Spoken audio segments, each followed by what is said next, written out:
Takže pán starosta, ja som teraz sa naozaj vrátila taká plná všelijakých príjemných dojmov od vašich seniorov, ktorí tu u vás trávia svoje dni, svoj jeseň života.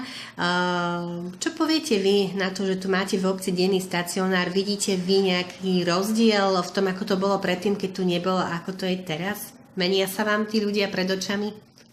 Samozrejme, ja od začiatku svojho starostovania v našej obci som stále chcel riešiť sociálnu oblasť. Minulého roku sa nám to podarilo cez stacionár ako pilotný projekt. Boli sme jednou z prvých obcí, ktoré takéto služby v sociálnej oblasti zaviedli. Keď si premietnem rok dozadu, ako tí seniori prichádzali tu do stacionáru, neboli takí plní elánu. Dnes už v tom stacionári sú naozaj šťastní. Myslím si, že majú aj dostatočnú náplň.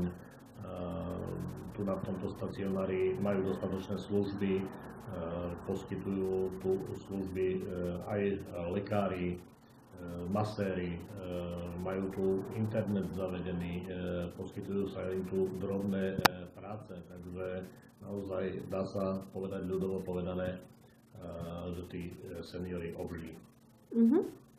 A čo si vy myslíte z tých ľudí, ktorí tu chodia, lebo je naozaj veľmi veľa, sú tí ľudia ešte nejakým spôsobom pre obec využiteľní? Je nejaká možnosť, že ešte ich do niečoho tak zapojíte aj cez ten stacionár, aj cez nejaké iné práce, aktivity, aby sa cítili takí, že sú stále potrební? Myslím si, že áno. A práve dochádzkou do tohto stacionáru pochopili, že ešte sú stále aktívnymi.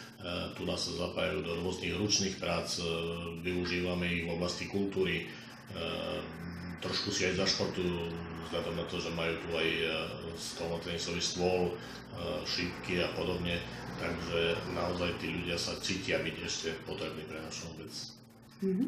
OK, tak ďakujem veľmi pekne, nech sa im darí. A ja ďakujem.